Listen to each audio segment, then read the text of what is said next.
तस्य वितुर्वरेण्यं भर्गो देवस्य धीमहि धियो यो नः प्रचोदयात् धियो यो नः प्रचोदयात्। ओम शांति शांति शांति।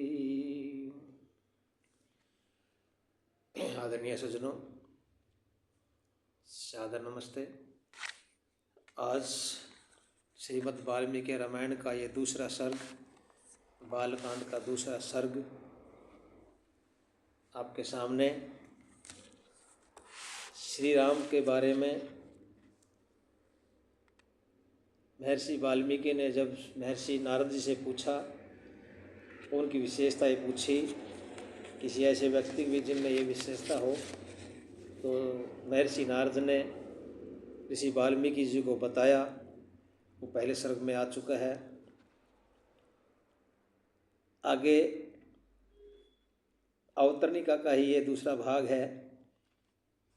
उसी में क्या हुआ, नारद जी के मुख से इस वृत्तांत को सुनकर महर्षि वाल्मीकि ने अपने शिष्य भारद्वाज सहित नारद जी का सत्कार किया। बहुत ही खुश हुए वो कि उन्होंने एक ऐसे से व्यक्ति जो श्री राम का वर्णन उन्होंने किया, उनकी ताकत का, उनके शरीर का, उनके धैर्य का, उनके दृढ़ प्रतिज्ञा का, और जो बहुत सारे गुण थे उन सभी का वर्णन किया नारद जी ने।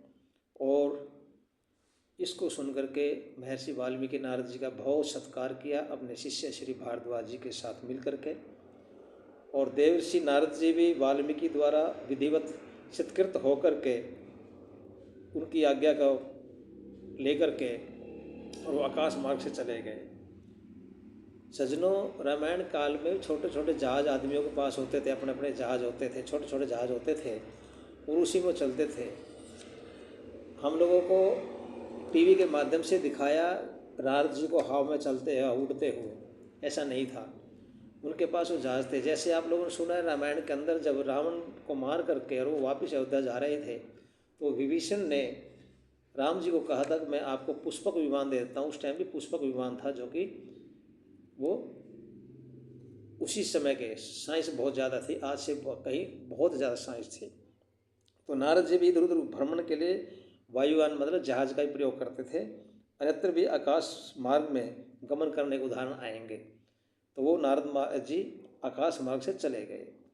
नारद जी के देवाश्रम चले जाने के पश्चात वाल्मीकि जी स्नान के लिए गंगा के समीप तमसा नदी के पास पहुँचे।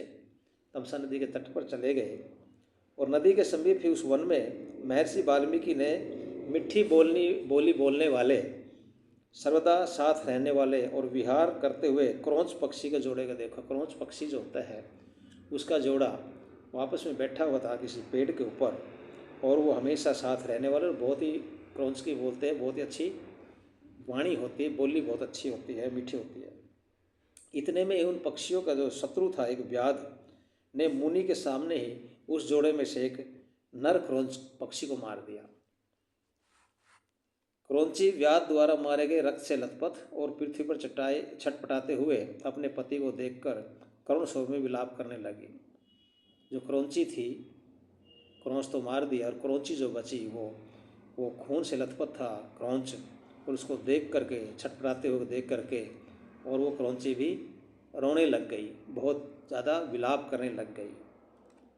व्याध द्वारा मारे गए उस पक्षी को देखकर धर्मात्मा मुनि का, महर्षि वाल्मीकि का हृदय द्रवित हो गया और उन्हें बहुत ही इस पर दया आई और क्रोध भी आया।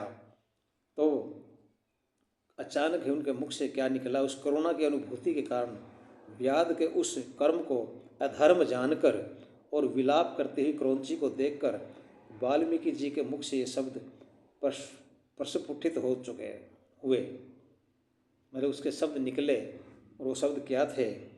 मां निषाद प्रतिष्ठाम त्वमकम है शाश्वती समः यत् क्रौंच मिथुनादेकमवधि काम मोहितम। कि हे निषाद, तूने इस कामोन्मत्त नर पक्षी को मारा है, अतः तुझे बहुकाल पर्यंत सुख एवं शांति प्राप्त न हो। उन्हें एक किस्म से उसको श्राप दे दिया ऋषि वाल्मीकि ने उस व्याध को, उस निषाद को, शिकारी को, जिसने इस नर क्रोच पक्षी को मारा था। इतना कह करके उन्होंने कह तो दिया गुस्से में, लेकिन उसके बाद वो पछताए और माँ निषाद इत्यादि कहकर और हृदय में उसका अर्थ विचारने पर वाल्मीकि जी को बड़ी चिंता हुई कि इस पक्षी के दुख से दुखी होकर मैंने क्या कह दिया। उनके सामने जब वो जो दोनों पक्षी नर और मादा पति पत्नी थे और वो अपने कामोन्मुख थे, वो अपने जो संसार की क्रिया कर रहे थे, तो उसमें नर को मार देते हैं, वो निषाद मार देता है। उसी को देख करके ऋषि जी का हृदय वो क्या होता है, द्रवित हो जाता है, बहुत ही दुख पहुँचता है और उस दुख के कारण ही वो उनको एक श्राप रूप में क्या बोल देते हैं कि हे निषाद, तूने इस कामोन्मत्त नर पक्षी को मारा है, अतः तुझे बहुकाल प्रत बहुत समय तक सुख और शांति प्राप्त नहीं हो। ऐसा श्राप उन्होंने उसको दिया।